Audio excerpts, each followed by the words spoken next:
I've watched a lot of interviews with Somalians, and at this point, I'm fairly convinced that they are possibly the most arrogant people who've ever existed on the entire planet.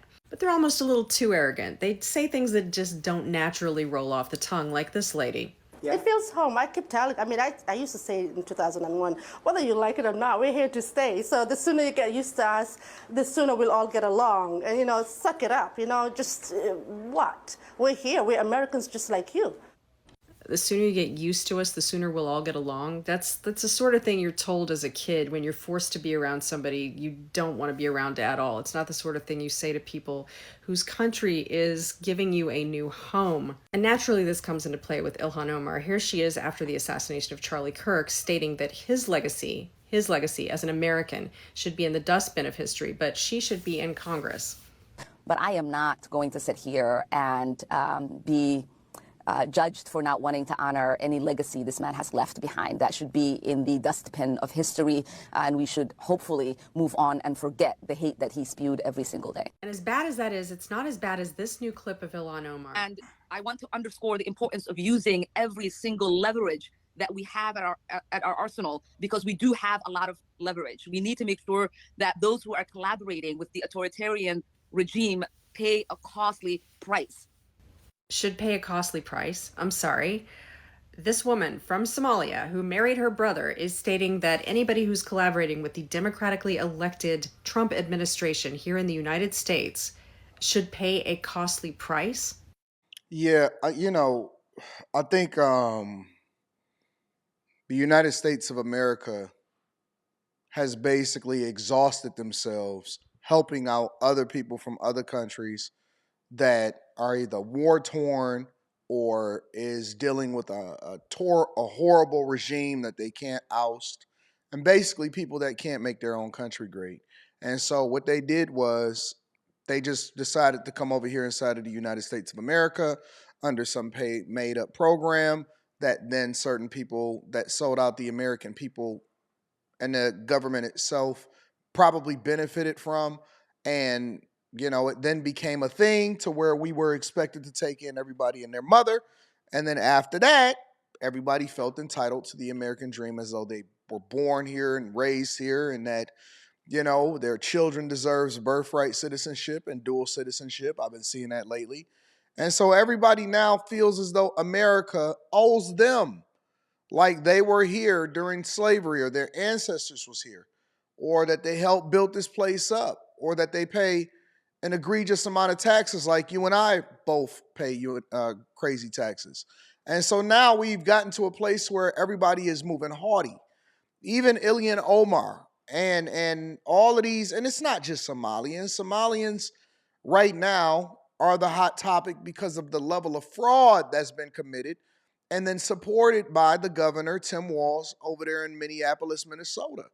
And as this thing continues to show itself and unravel, a lot of people are taking a position, especially liberal white apologists, that no, they are contributing members of society and everything is awesome and they should just be given a pass to do what they want to do and say what they want to say because that's what Americans can do. But, we need to end this temporary protective status and this asylum. And I am wondering how it got to the point to where you have tens of thousands of them in one city taking advantage of American taxpayer dollars. And that's the biggest thing. It's like you can't be arrogant and the majority of you on government assistance. And that's my biggest thing why we're not having this conversation. How do you get food stamps when you're not even from here? Why is nobody concerned? Why is nobody aggravated at that? Why is everybody okay with American tax dollars being stolen while they drive luxury vehicles, build up their businesses, feed their families, have children, and do what they want to do when they want to do it? Now, I didn't even know, this is news to me, that Ilhan Omar allegedly married her brother. Say it ain't so. Somebody tell me in the chat that this is absolutely a lie. Somebody, anybody tell me that this is a lie and it ain't truthful and that people are just making this up, because I don't want to believe it with the statistics saying roughly 48 to 49% of most Somalians, especially in Somalia, actually being inbred. Tell me that this is not true. Somebody let me know that this is not a thing. Because if the very representative that is advocating on your behalf here in the United States of America is living the exact life, then that means that we also have cultural issues. Let's continue to hear what she has to say.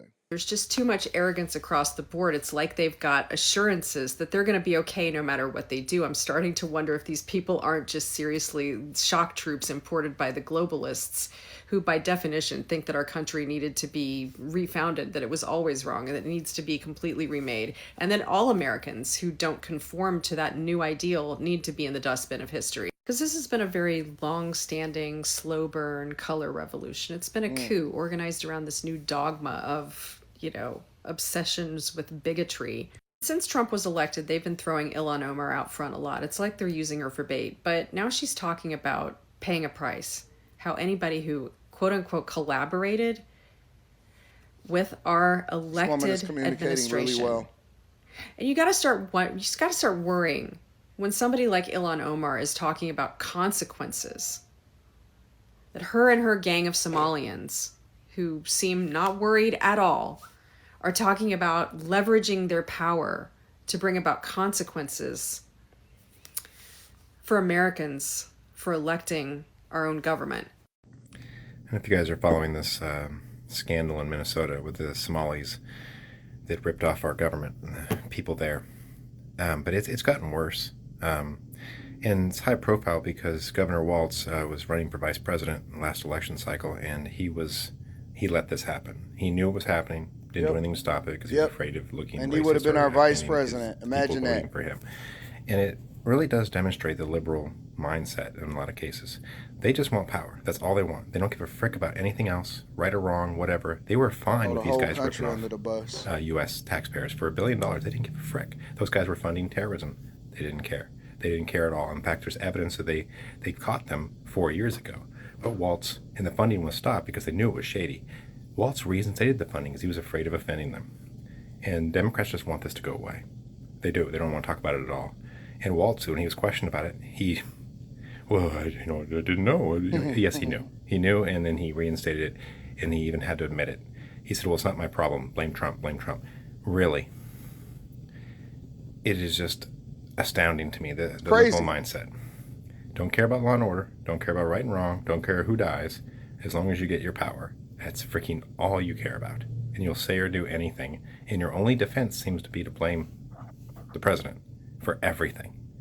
Even if he had nothing to do with it, even if it was a million miles away, didn't even know what was going on, you will still find a way to okay, it's got to be him. It's got to be. Yeah, that's the default. Whenever in trouble, whenever you having problems, whenever you think that you are caught red-handed, it got to be Trump's fault. It's authoritarianism, fascism, Trump, man, bad, blame the government.